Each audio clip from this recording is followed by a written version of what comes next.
What's up, baseball fans? And of course, what's up, Mets fans? Welcome to Free Agent Frenzy 2025. It is time, guys, where everybody goes crazy. Everybody is a reporter. Everybody has breaking news and rumors and nonsense fake X accounts, but we're all ready for the offseason. And as you can see, and I don't know why it mixed it up. Give me 1 second, guys. It kind of mixed up the names here. I don't know why they did it. There we go. I think we got a good. There we go. That's right. All right. Sorry about that, guys. So let's make sure everybody who is tuning in right now there's a ton of people popping in right away on the stream. Obviously, I am talking Mets at Rob. That is CP Mets and Knicks, and that is Mets Talk with Hayden. All across the board, guys. We're gonna not just talk about the Mets. Of course, we're gonna talk about the Mets. I mean, why else are we here? But we're also gonna talk about around baseball as well, as this is an MLB Free Agent Frenzy, and the Mets Frenzy will be taking off when Cohen signs basically everybody this offseason and make Met fans extremely happy.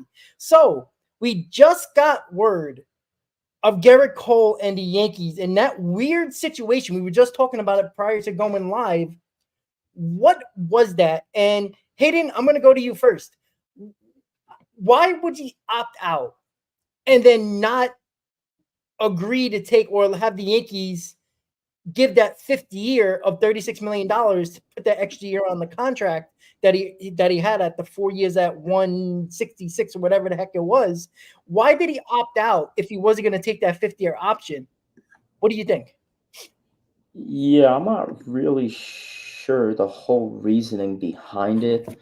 I don't know if it was more of a big like FU to Hal Steinbrenner, or like kind of like we were discussing before the stream, like a be aware, take care of us type thing.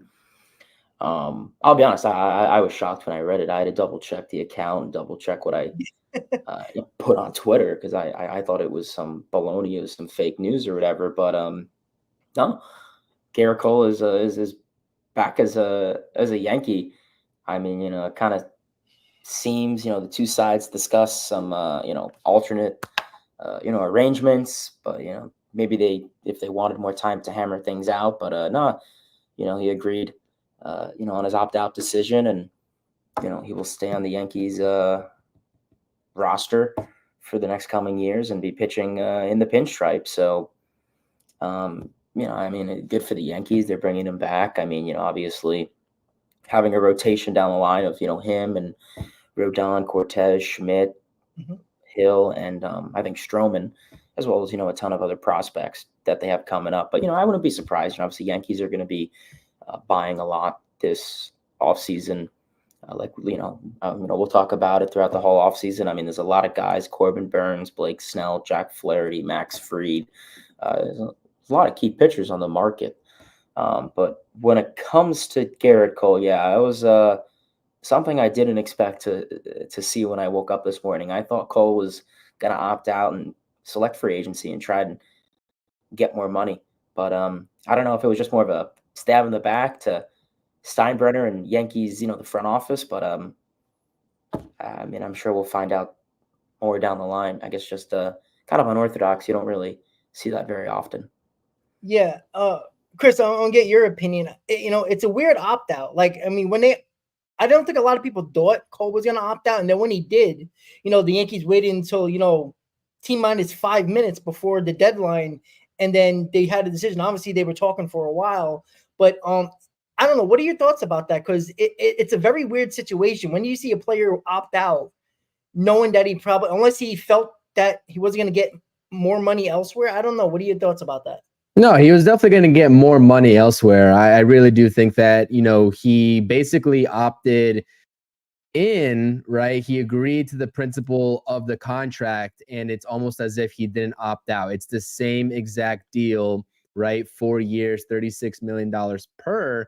And I think the whole line of thinking was that, if you do that, you're going to try to get that fifth or sixth year on a contract extension, whether it's from the Yankees or whether it's from somebody else that's willing to give you that fifth or sixth year going into age like what? Like at that point, he'll be like late 30s at that point. So who in their right mind is going to pay a 38, 39-year-old, $36+ million?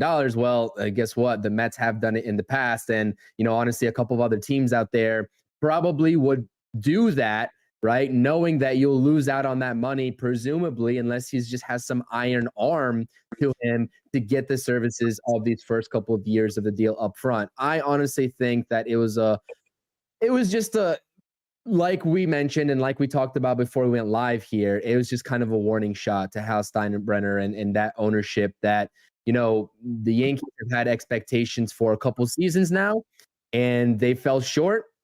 This was the furthest they've gotten since they've had, set expectations when Cole was on board. And with the whole uncertainty surrounding Juan Soto, with the whole comments that we've talked about and that the Yankees have talked about, Yankees fans have talked about, with Hal Steinbrenner saying that, $300 million for a payroll isn't sustainable, you would have to imagine that a guy that is out there almost every fifth day pitching his ass off in Gerrit Cole is going to be a little bit pissed off about that. And so it would shock me if it was just kind of a warning message to the Yankees organization and Hal Steinbrenner in particular saying, you better get the right pieces in here because, I want to win in a Yankees uniform. And that's something that he hasn't been able to achieve. And it's not his doing. It's not his fault, right? Guys surrounding him in the rotation, not performing. The lineup outside of like Juan Soto and Aaron Judge not performing. I mean, it's been a whole debacle over there, really. And they were fortunate, like we said, to make it as far this year as they did, because they honestly, the stars aligned for them perfectly. They should not have been in the World Series. Let's be completely honest about that. But again, that's baseball, that's sports for a reason. It's a weird situation. We'll talk about obviously the Mets and some news that we have over here for the Mets as well, but just a weird situation going on across town with the Yankees and Gerrit Cole. Quite simply, I'm here for it though. Any sort of chaos that they have over there, keep it over there. The Mets run a tight ship, do everything correct. I'm sure David Stearns will, and can only be focused on what's going on in this side of town in Queens. So, yep.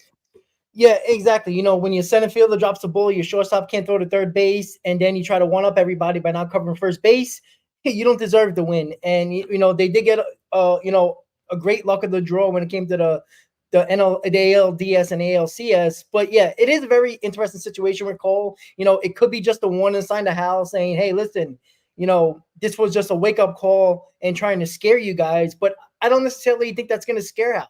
I think Hal truly believes that a $300 million isn't sustainable, which is hilarious coming from one of the richest teams, in the world that everybody knows about in Major League Baseball.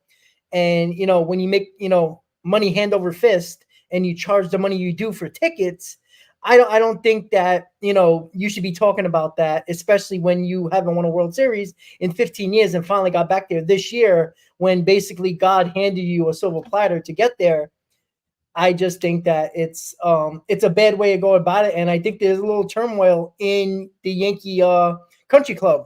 And we'll see where that takes them through their offseason. All right, guys. So qualifying offers are, the deadline is today to offer qualifying offers to players. I don't know if anybody's seen it, but did the Mets offer it to Pete Alonso? I'm hearing like mixed rumors.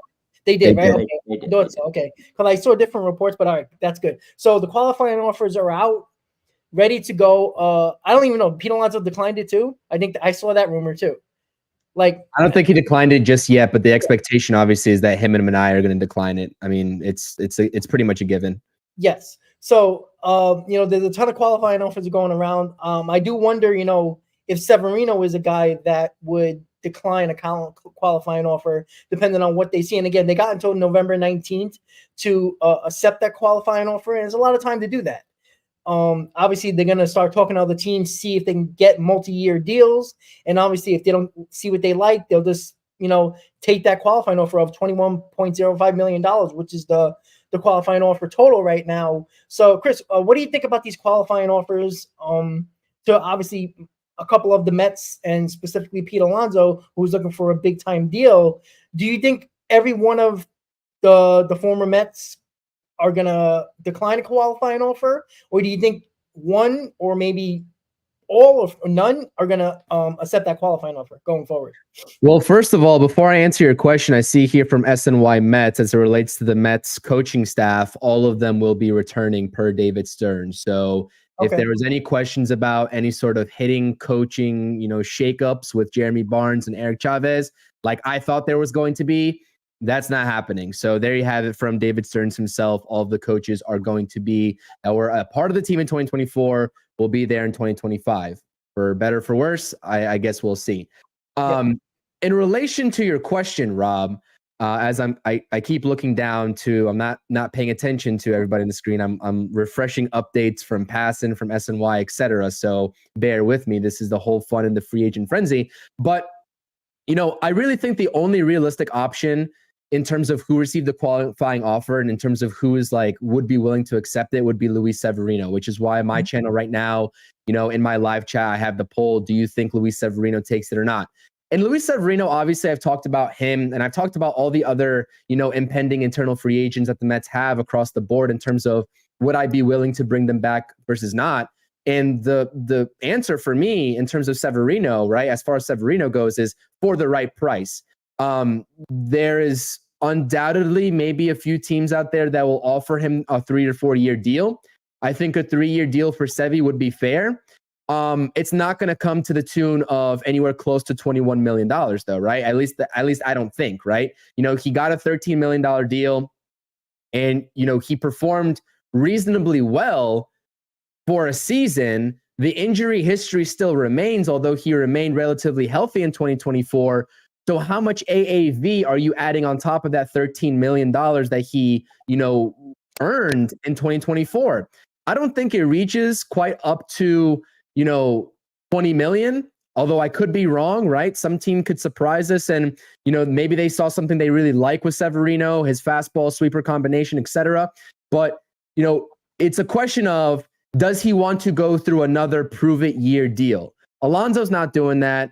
John Manaea, with the way that he performed, and especially being a lefty, certainly isn't doing that. So those guys are off the table. But by the way, if Pete Alonso's watching this, I triple dog dare you to take the qualifying offer. If you truly wanted to remain a New York Met, right? I'm just kidding. Obviously, he's not going to do it. But it's kind of a case in point, right? A case by case scenario. Sevy has until November 19th, about 2 weeks, to decide whether he wants to take it or not.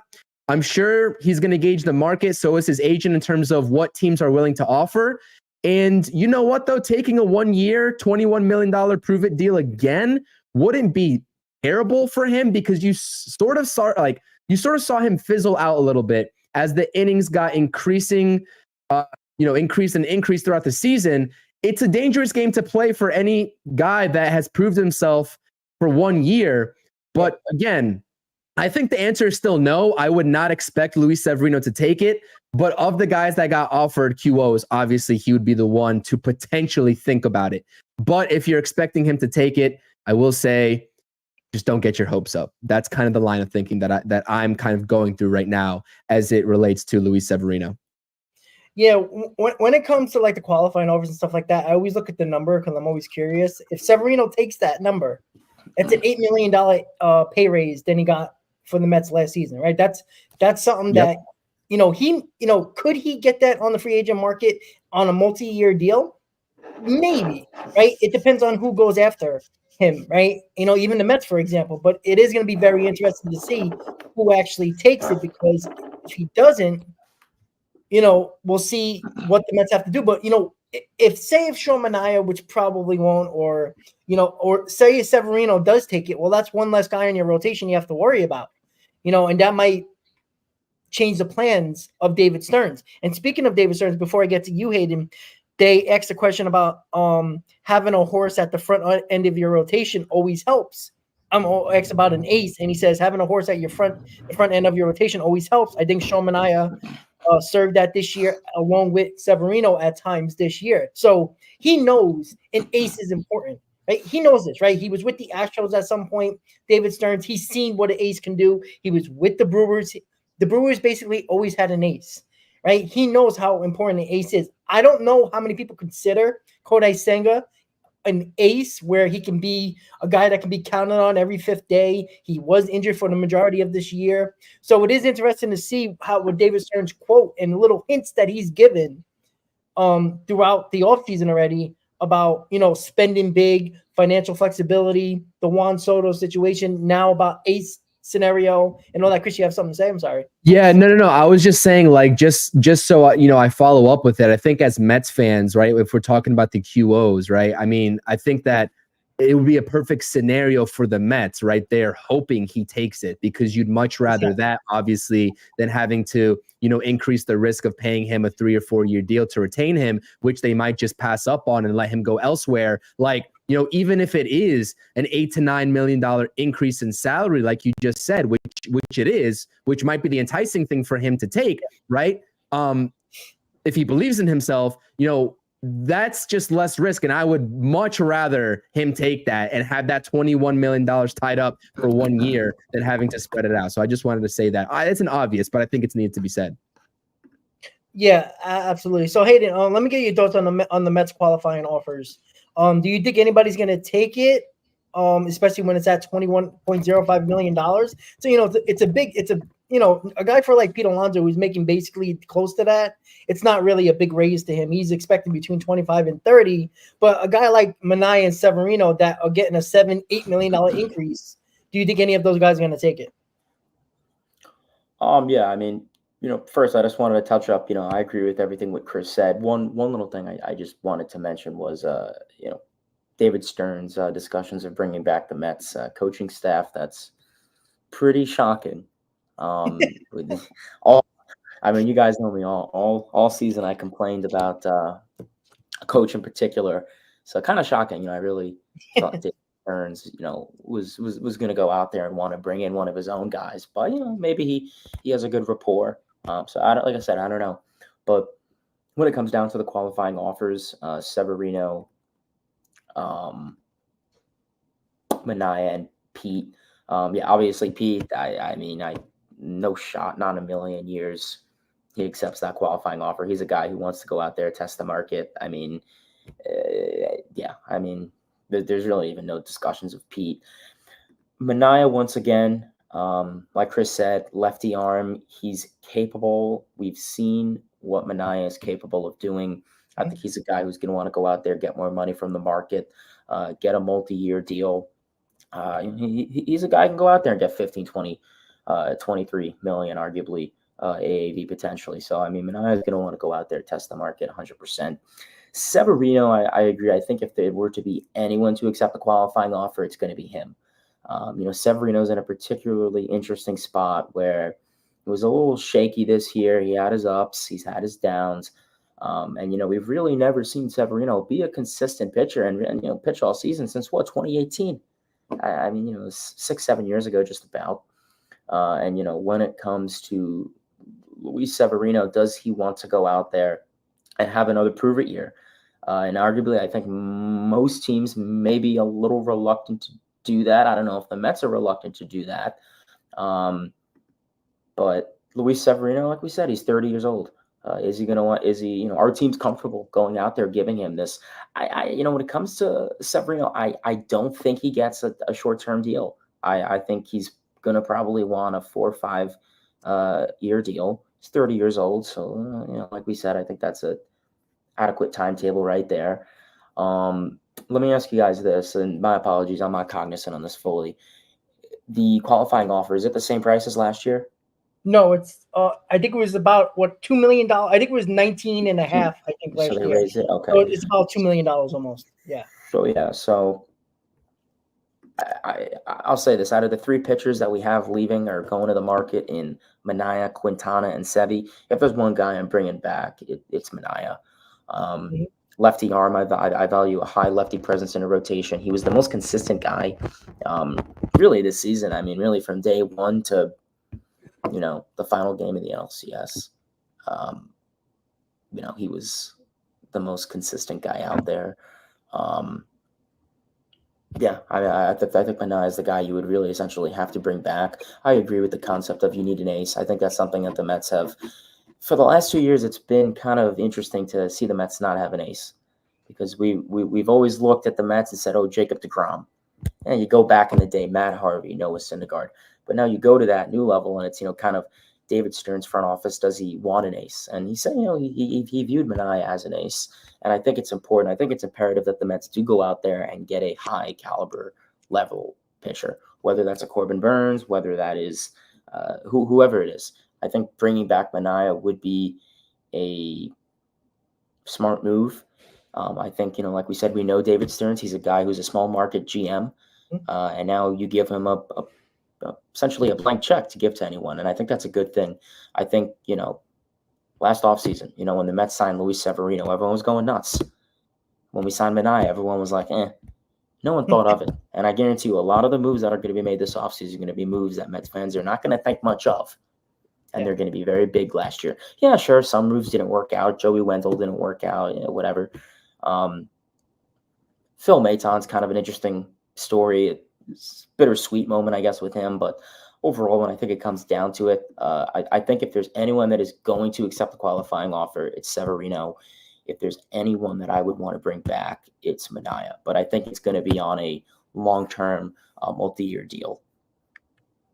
Yeah, I tend to agree. Can I just say this real quick? I completely forgot to mention this, which is a great point that Hayden brought up and Phil Maton. I am so proud of David Stearns and the New York Mets not buying into the whole hype of what he did in the regular season, but realizing that he crapped the bed in the playoffs for the Mets and he pitched to the tune of an 8.44 ERA and they declined his option. Listen, Rob, I know you're a big Phil Maton guy. I know that you kind of wanted to see him back.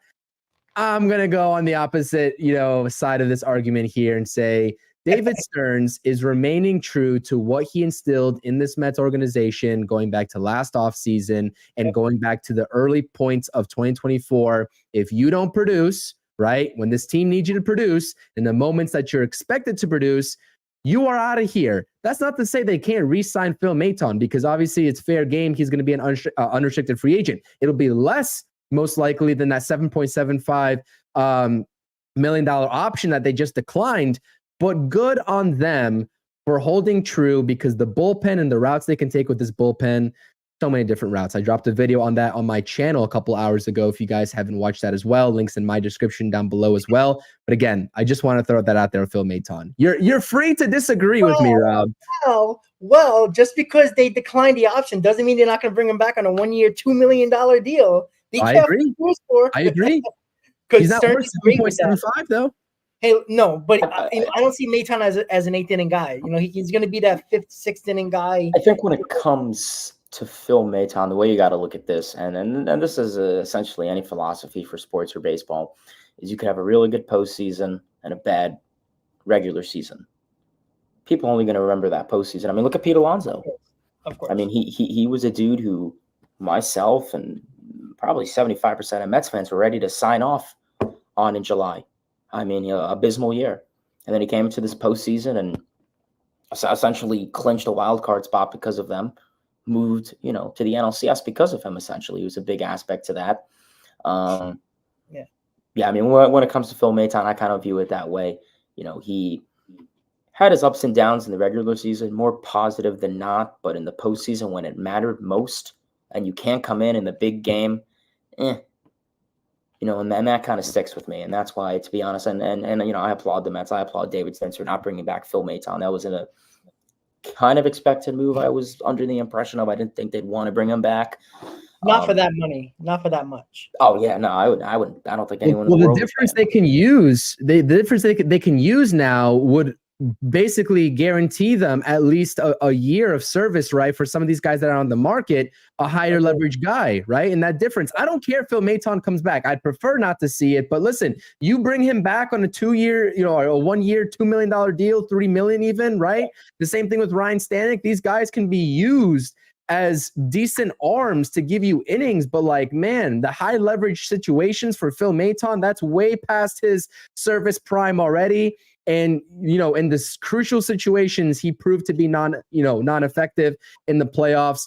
And I get that it's recency bias, and I always try to get away from the recency bias. I'm not taking anything away that he had, right, and had done for the Mets in the regular season. But again, what do we talk about? What do we talk about on our episode, on our last Hot Stove episode, Rob? The primary goal of this offseason and everything we're talking about is trying to get to a point where this team is better than the Dodgers. And listen, if you have Maton coming in against the Dodgers in 2025 in a crucial playoff series, you're in trouble. And that history has already shown itself.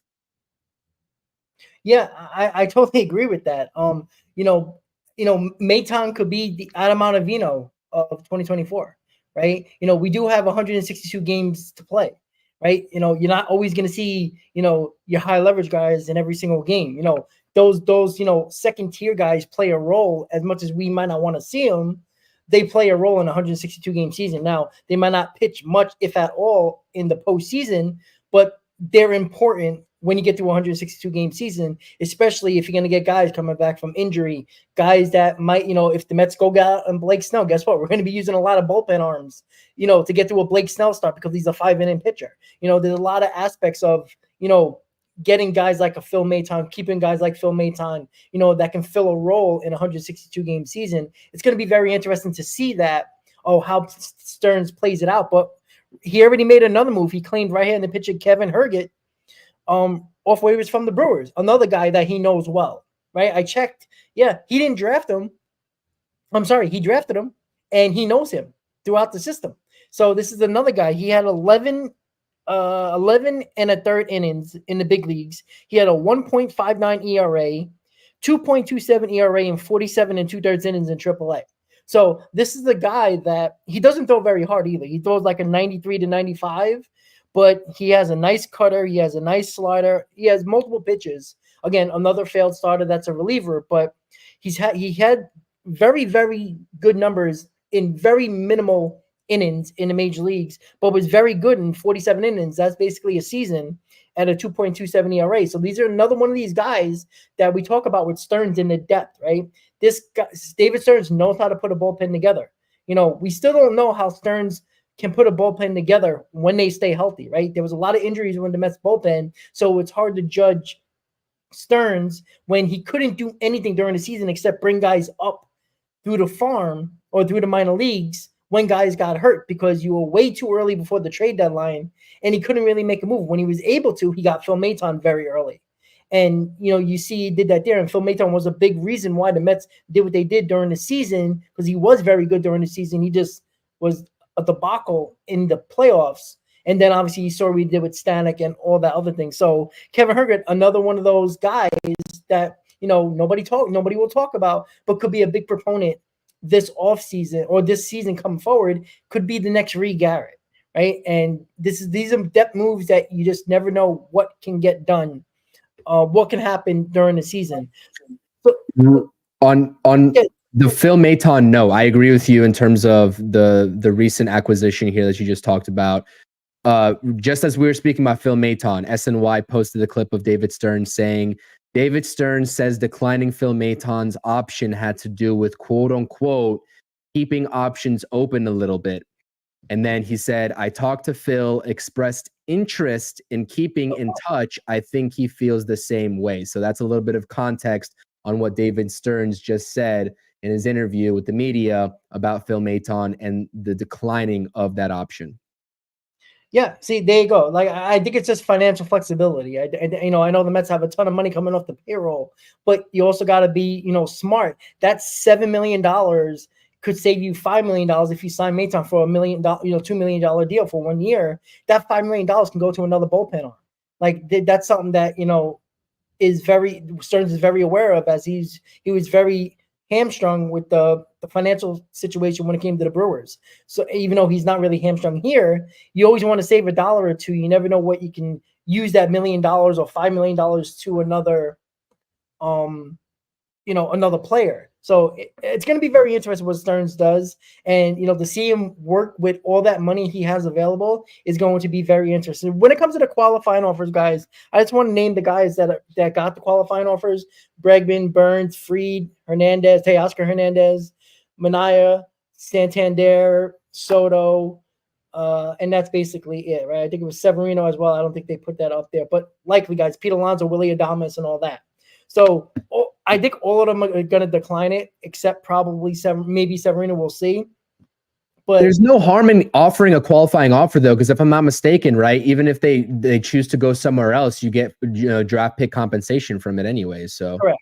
Yeah. So there's no look unless you're a team like the Brewers or, the lower tier teams, the teams that don't like to spend a lot of money, they don't want to spend $1 million on a guy that, for 1 year. They don't like doing that. So if it's a team like that doesn't want to do that, yeah, they like the draft picks, but unless they 100% know this guy is looking for a multi-year deal on a big contract, then they will offer it. So again, it's beneficial for the team, and sometimes it's benefit. That's why it's a qualifying offer is great, because it can benefit both sides, right? If the player doesn't like the offers he's getting, he can always go back to that qualifying offer before the 19th of November and take that, nice little payday.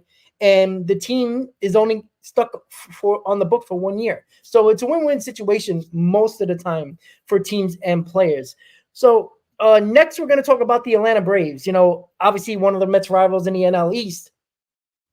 They've been talking. I've been watching a lot of or listening to and looking at a lot of X accounts with the Braves, and they're talking about shedding payroll, right? They're bringing back what's his name? I forgot the name.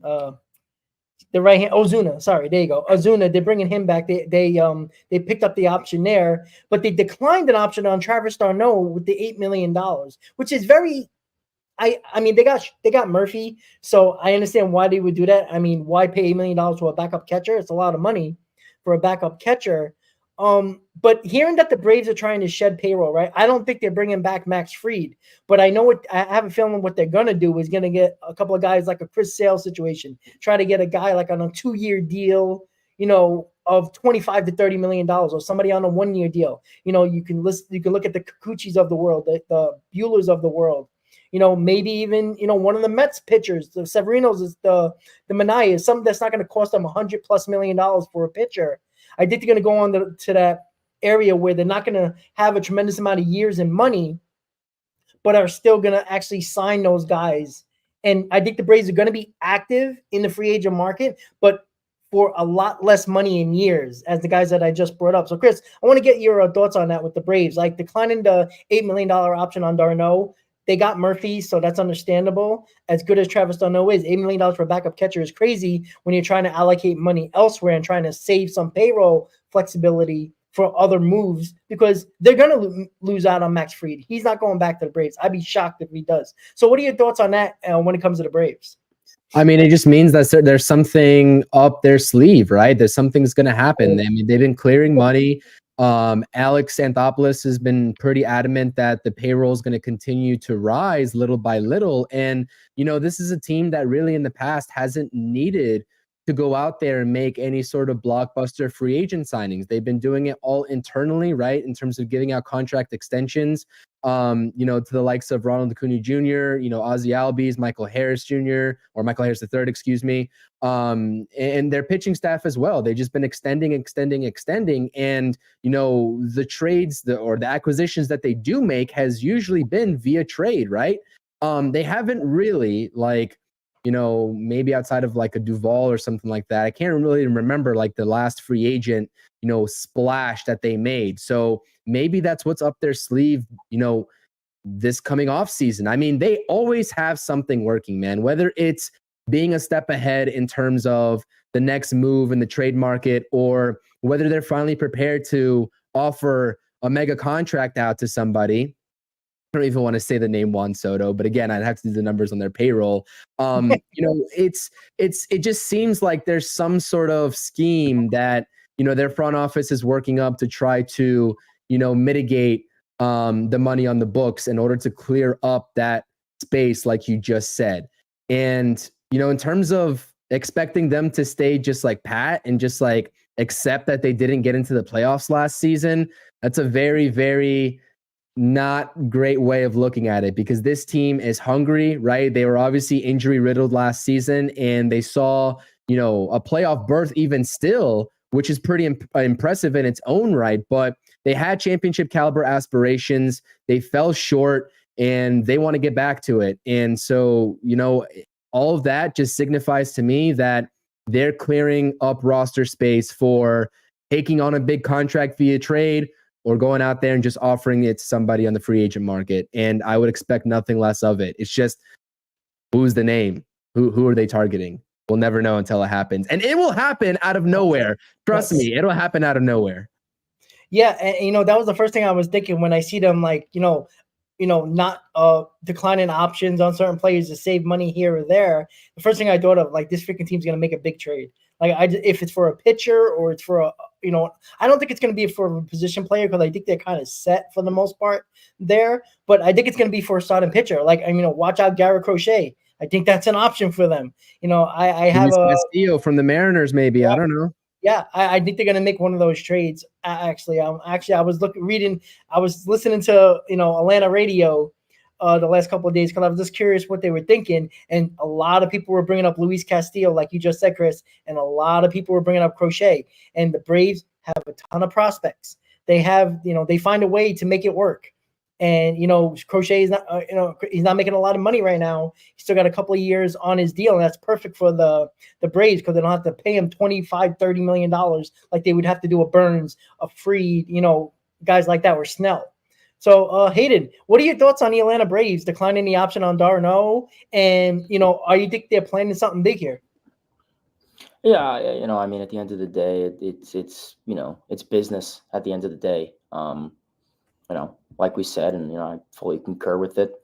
I mean, paying that much money for a backup catcher is a little insane. I mean, you already have Sean Murphy on a big contract. He's your everyday catcher going out there every day. Yeah, I know they kind of platoon Murphy and d'Arnaud, more so with the aspect of catcher / DH. But yeah, like I said, I mean, declining $8 million, Travis d'Arnaud.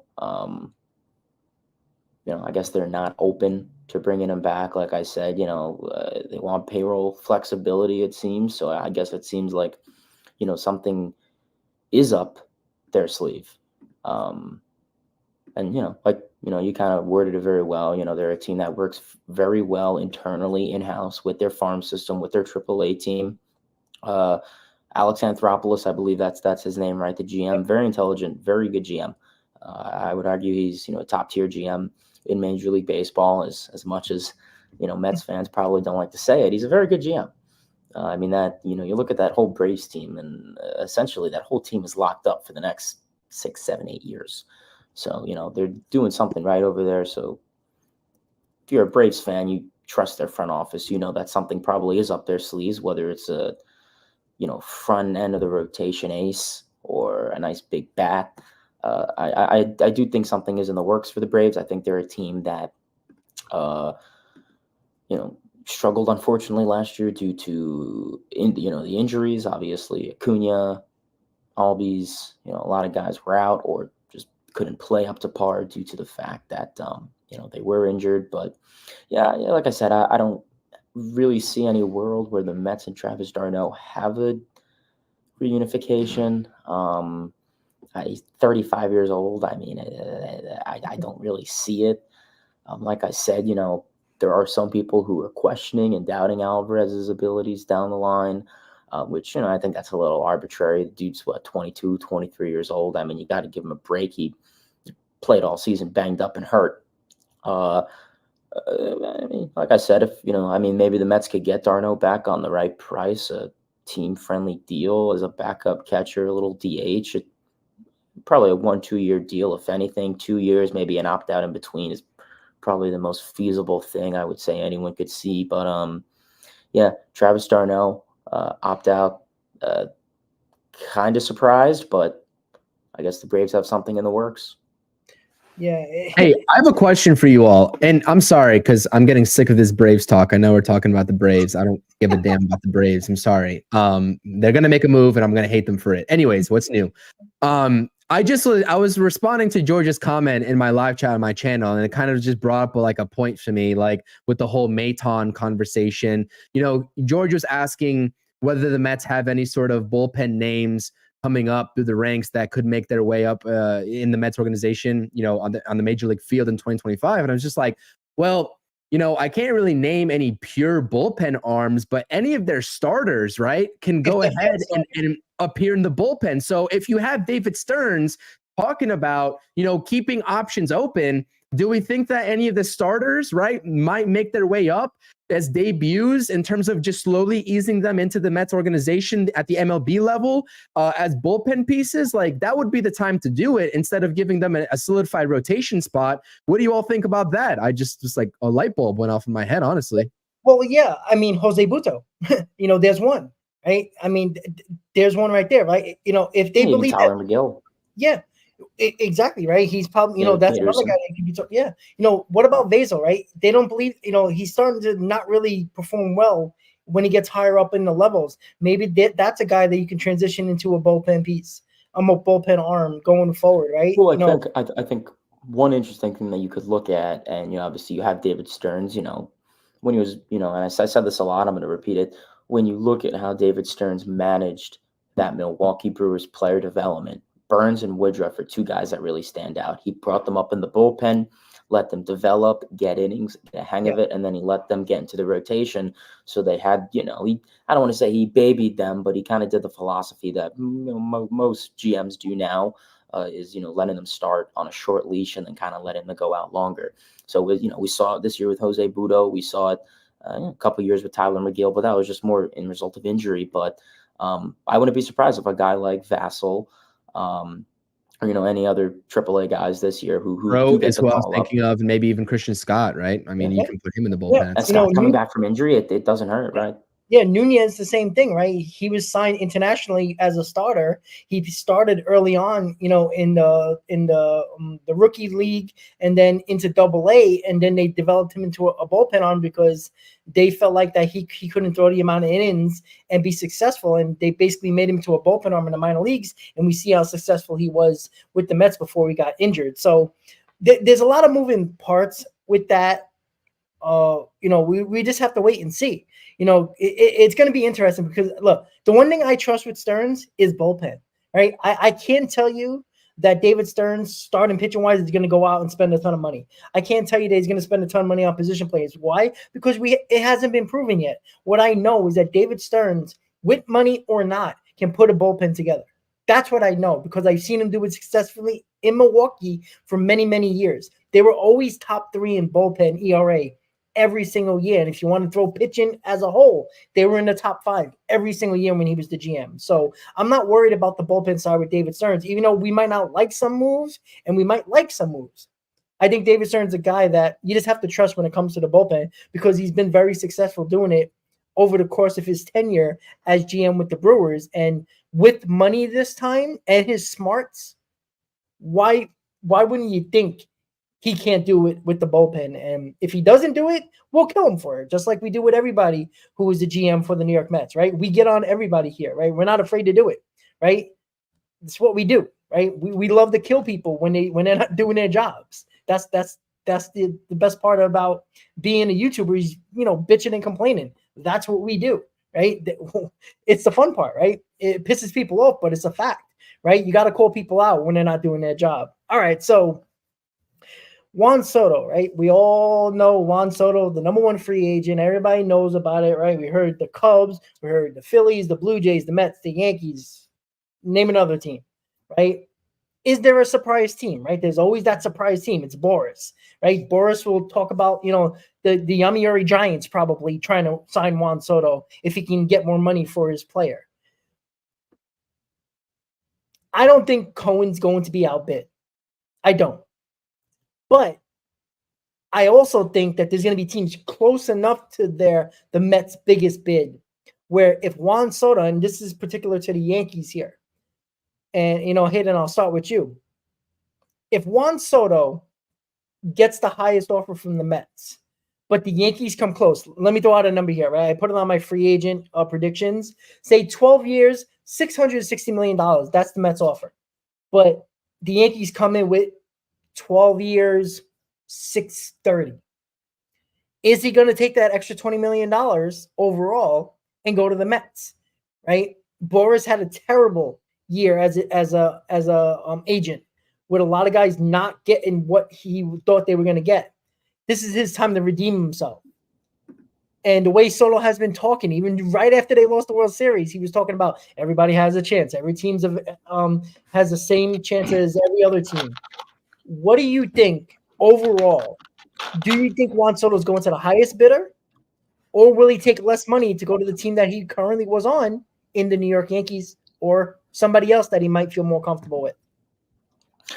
I think if you look at it with Soto, he's right. You know, every team is in contention. I mean, maybe not the Athletics or Rays or obviously, but you know, plenty of teams are going to give offers.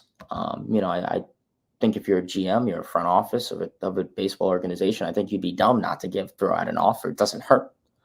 You know, obviously, yeah, some offers are more serious. You know, I'm sure teams like the Mets, the Giants, the Dodgers, the Yankees, you know, the high market spenders are the teams that are going to have serious bids. Don't get me wrong. I'm sure probably 20, 15 organizations are going to throw a contract at him. Like we said, some are probably going to get looked at and laughed and thrown in the other room. And then, you know, there's going to be a selective 5 or 4 or 6 of them that are kind of well kept. I agree with you. I think Steve Cohen it's probably going to come down to New York. It's going to come down to Cohen and Steinbrenner. And it's going to be a bidding war. I think it's going to be this back and forth, back and forth, back and forth. I think if you look at it, I think Soto wants the most money. I don't think location is going to be a big issue for him. Maybe a few, you know, San Fran. I know some players have not crazy about playing there in the past. But I think when it comes to New York, I really think that's going to be the only indifference where money isn't a matter. I mean, you know, you look at the Yankees, they're a successful team guaranteed to make the postseason every year. How far they get, well, that's up to them in October. You know, sure he enjoyed, you know, playing next to Aaron Judge, you know, whole season and postseason. And, you know, obviously the same could be with the Mets next year. I think right now, it's going to be the battle in New York, essentially. It's going to come down to the 2 richest and most intelligent owners in baseball. I think the Dodgers could be that kind of third team kind of, you know, I wouldn't be surprised if they go out to throw a contract, defer all the money, which I don't think the Mets or Yankees are going to do that, any of that type of Shohei where it's, you know, $20 million from here to there, and then the big bulk of the contract from down the line. I think he's going to get his guaranteed money in those years that he's tenured. But right now, like I said, it's going to be Mets Yankees battle. And I'll tell you this, I think the Yankees have a little bit of a soft spot just because they played in the World Series, just because they got farther than the Mets, just because he has a rapport with the Yankees, right? He worked with them this whole season. Yeah, I'm sure he's friendly with some of the guys in the Mets, sure, but I think the Yankees have the upper hand. So I think Cohen is going to have to outbid him. To answer your question, yeah, even if it's 5, 10, 20, 30 million extra, I do think the Mets are going to have to outbid the Yankees in order to get Soto. Any other team like the Giants, Dodgers, I think it's irrelevant. But when it's Mets, Yankees, Cohen's going to need to outbid. Chris, what do you think? I agree. I mean, listen, Juan Soto is the Mets, you know, signing to lose. He is the Mets' to lose at this point. Hal Steinbrenner is not going toe-to-toe with Steve Cohen. I'm just going to tell you this right now. And we alluded to this in our last episode of the Mets Hot Stove Live, right? I mean, they have a bunch of holes like the Mets do as well, right? But when you take into account what they were like saying and, you know, the free agents and this whole Gerrit Cole debacle that they have going on, right? I mean, you know, I don't know. I just don't see a world where they have a bunch of different needs and they're going to allocate, you know, 50 million or whatever it is to Juan Soto alone, given that. And the Mets, again, right? Like, they're not handcuffed with the position that they're in to get Juan Soto and stop there, right? That's not the case with the Mets. I know a lot of Mets fans want to make it, you know, want to make it out to be that way, but it's simply not. In terms of like the original question that you had in terms of Juan Soto, I kind of agree with Marcus in the chat. I was literally just going to say that after Hayden was done talking, and I was going to agree with him. I was like, the only other surprise team that I can really think of is maybe the Red Sox would go in there and like swoop them up and kind of like an FU to the Yankees. But like, they've got the money to do it in terms of the payroll that they have going into the 2025 season.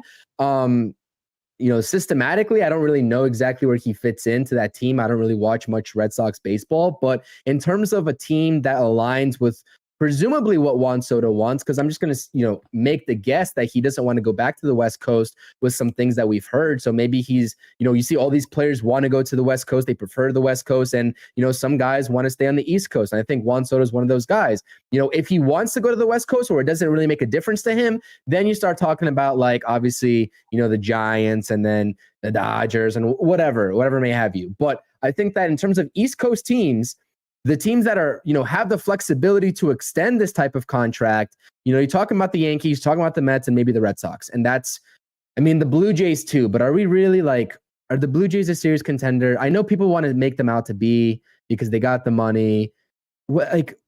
Come on, miss me with that. I don't think that they're actually a serious player for Juan Soto. I mean, I could be wrong. I think I think I could be wrong, but I don't think so. One thing with Soto that I would say, and and I think it kind of sticks to how the Mets free agency and front office has been the last 4 or 5 years is, in my opinion, the Mets have always come short when it comes to getting the big guy.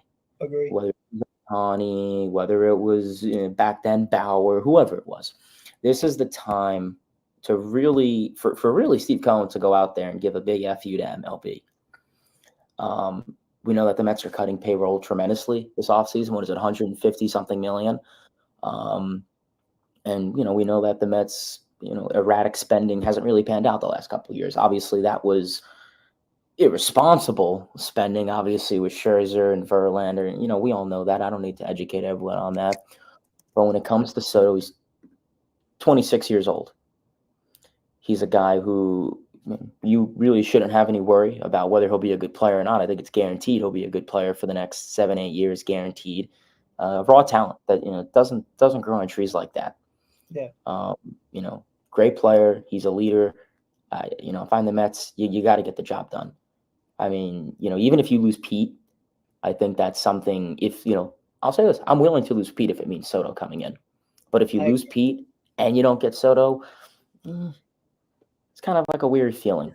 So you can still be successful, though. You can still be successful even if those things happen. That was the thing we were talking about with the Mets, with the difference between the Mets and the Yankees getting Juan Soto, right?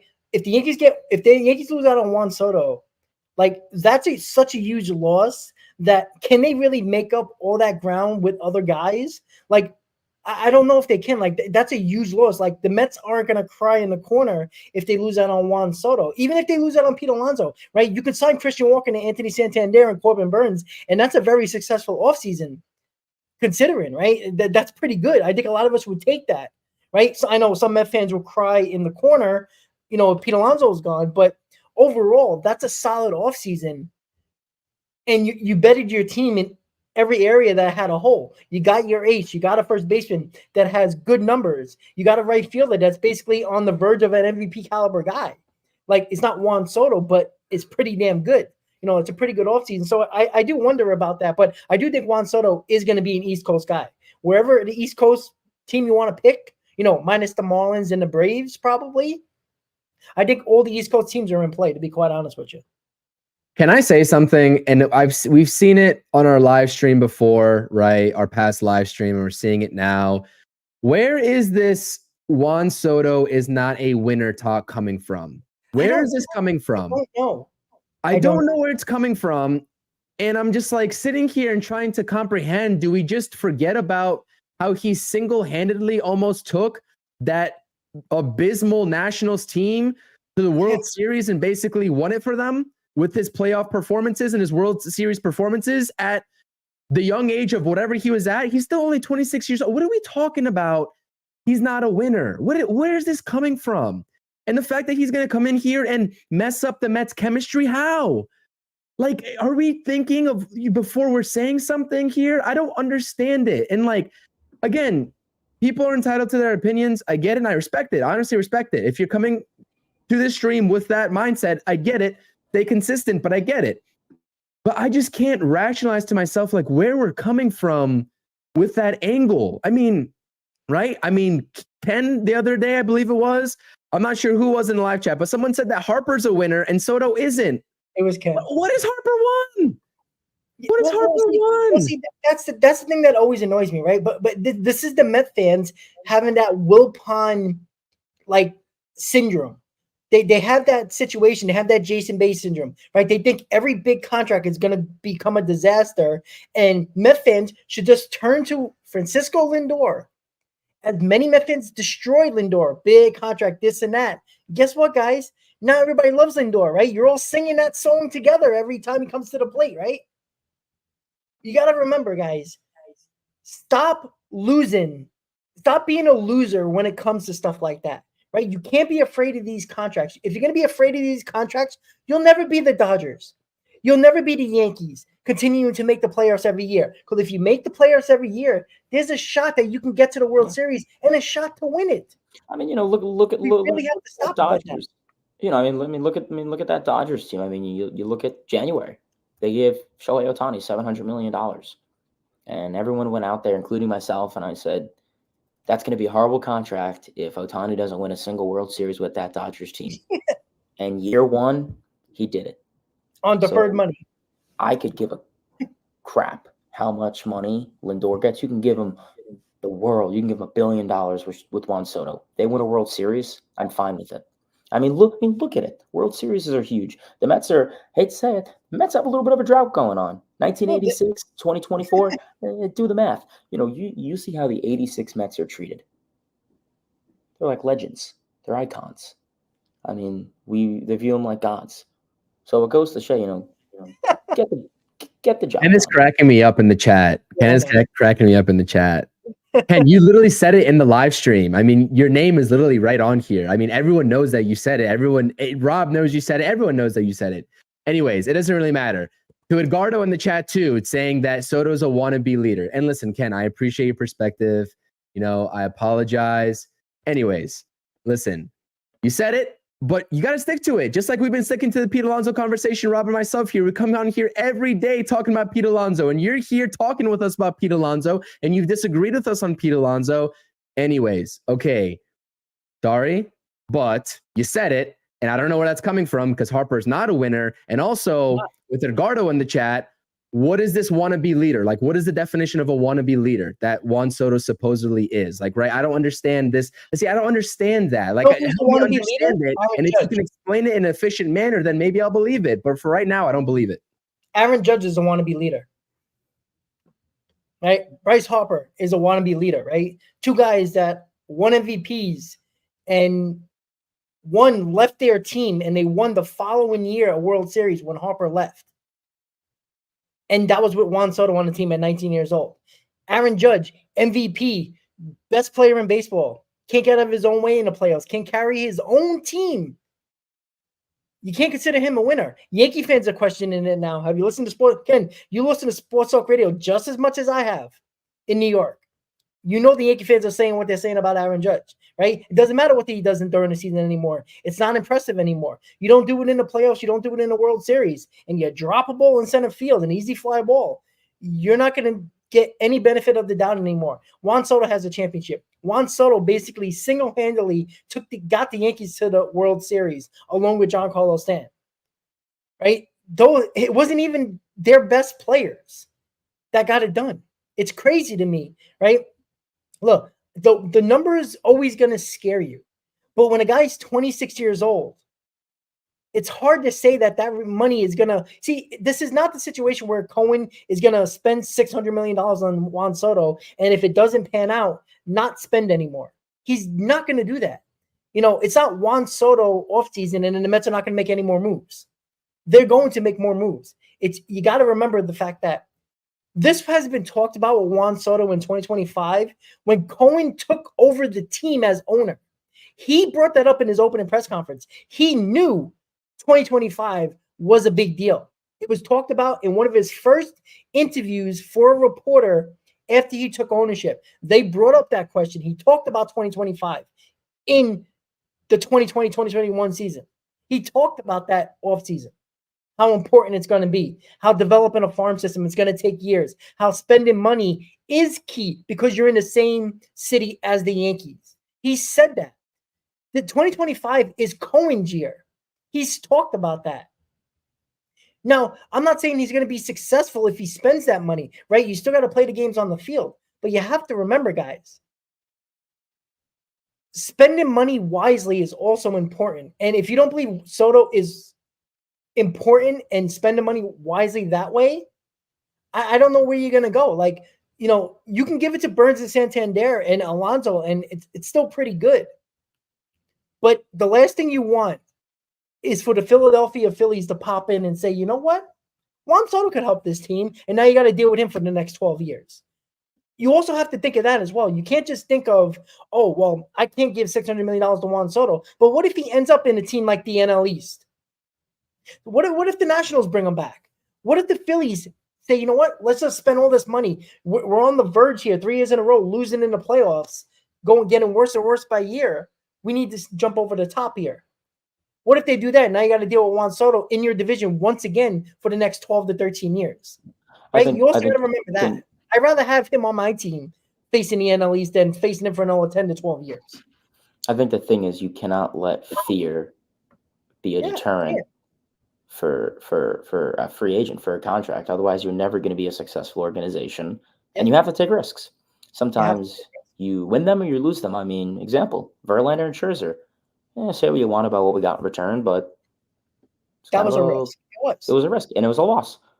But you know what? There's been plenty other risks where they have panned out. I mean, you could argue Francisco Lindor. I mean, it was hard to see at first, right? And then it kind of opened up. Cole's to win a World Series. At this rate, I'm willing to take the risk to win the World Series. The Dodgers did it, right? Cohen and all the Mets say, East Coast Dodgers, East Coast Dodgers. Well, that's what the Dodgers do. We're not giving money to 37-year-olds. We're giving money to a 26-year-old. I'm willing to do that. I'm willing to do that. Exactly. If we were sitting here and saying, oh, it was going to be Scherzer and Verlander and Burns, pitching is a little outrageous. But for a 26-year-old, once-in-a-lifetime generational talent, I'm willing to do that. Yes, exactly. Right? Do you think the Yankees still are kicking themselves in the foot for not trying to go after Bryce Harper? Because they talked about their other guys in the outfield when Harper was a free agent, or even Machado that same year, and they didn't get it, and they're still trying to find outfielders other than Aaron Judge, right? Sometimes that loss could be big. Remember that, right? You don't want to lose out on a guy that's a generational talent. Not saying you're going to win, but it helps a little bit.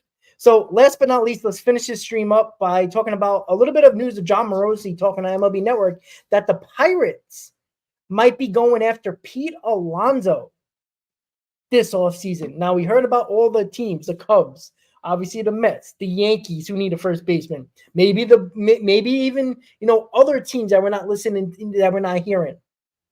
Hayden, I'm going to start with you. Pittsburgh Pirates, the forgotten team in Pittsburgh, might be going after Pete Alonso. What are your thoughts about that? That'd be quite the interesting. That'd be a rare Bob Nutting W right there. That's their owner.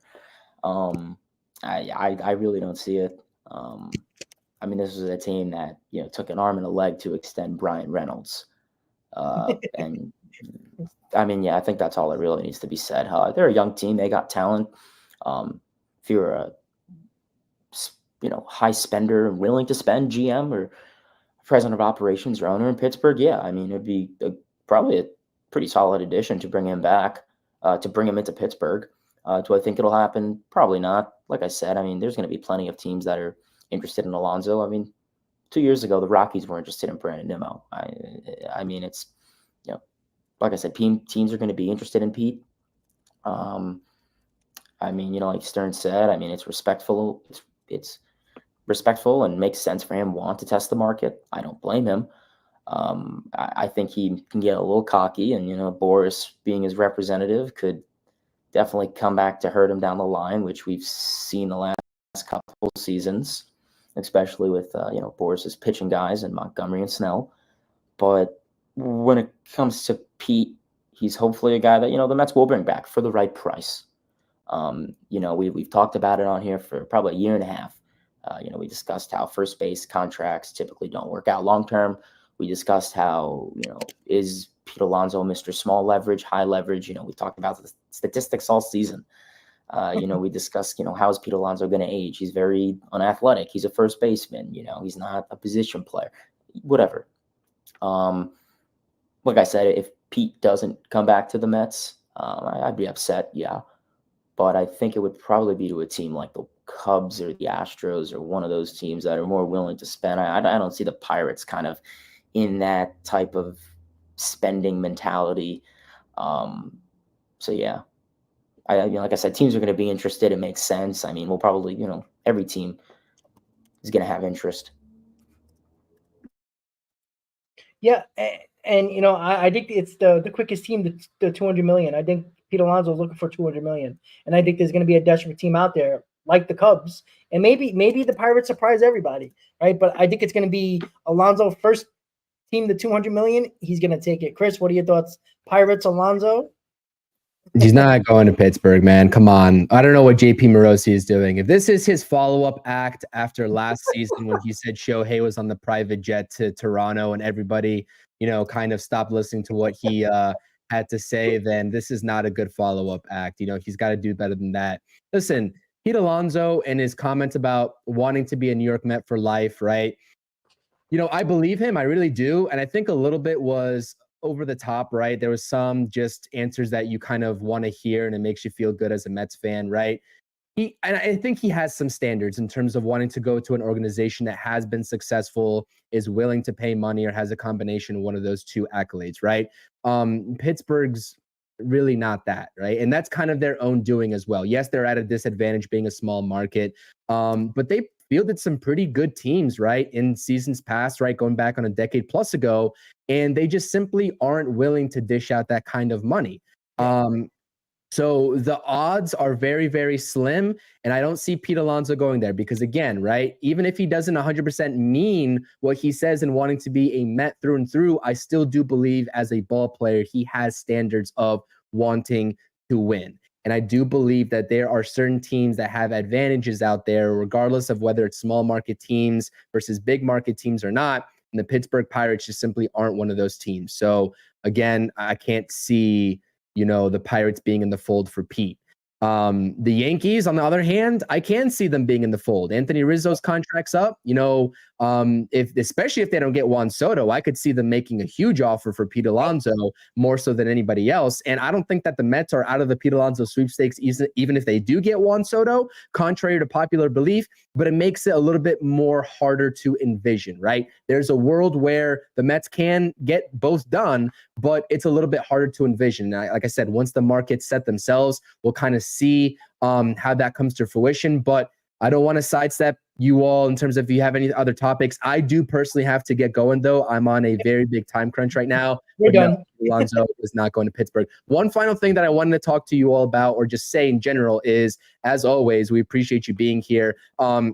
If you want any more bullpen talk, I released a video just for you all to know what's going on my channel. A couple hours ago, I released a video ahead of free agency talking about team-friendly bullpen targets, free agent targets, right? Not the names that are going to wow you. Rob, we've talked about this countless of times in terms of how David Stearns builds bullpens, not going for the guys that are going to earn 4 or 5 year deals on these mega contracts because it's risky for bullpen arms, but more of the team friendlier contracts. So I gave you all 5 names in that video. Make sure you go check it out. It's on my channel, links in the description down below.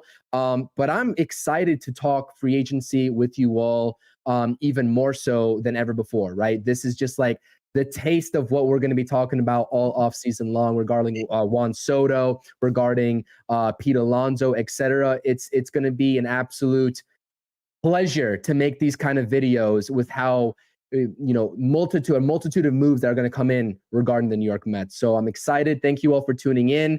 Hayden, as always, great to see you back on stream with us.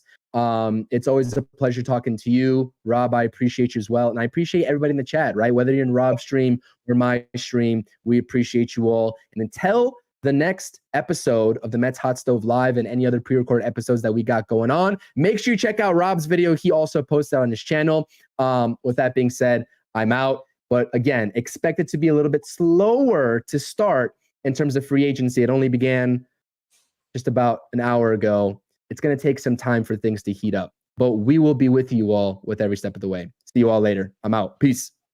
Absolutely, guys. So MLB Free Agent Frenzy started today, about an hour ago. Not only do we have, a presidential election tomorrow, we have Free Agent Frenzy today starting, and a little preview going into the political craziness that's going to happen over the next day or two. Make sure you continue to check out the channels, guys. I did a free agent prediction video that showed up before this stream. Check that out. I know there's going to be a lot of people disagree or agree with those. Make sure you do that. But with that said, guys, thank you for tuning in to MLB Free Agent Frenzy. We're going to do Free Agent Frenzy once a week, right? When things happen, the show's going to happen. Mets Hot Stove Live is probably going to happen in a day or two, probably on Wednesday, most likely. We've tried to do it around 3 days a week. Again, if there's not a lot of stuff to talk about, there's not going to be, there probably ain't going to be a show, but we're trying to do it 2 to 3 days a week, along with MLB Free Agent Frenzy, to get all baseball talk in here. It's been a successful show, guys. Hayden, thank you for tuning in. You can always show up on the next show, or even at Mets Hot Stove Live. If you got time, we will discuss that for sure. Everybody in the chat, thank you for watching. Hit that like button, guys. Subscribe to the channels, and we'll see you next time. Have a good night, and always, Met fans, let's go Mets. See you next time, guys. Have a good night.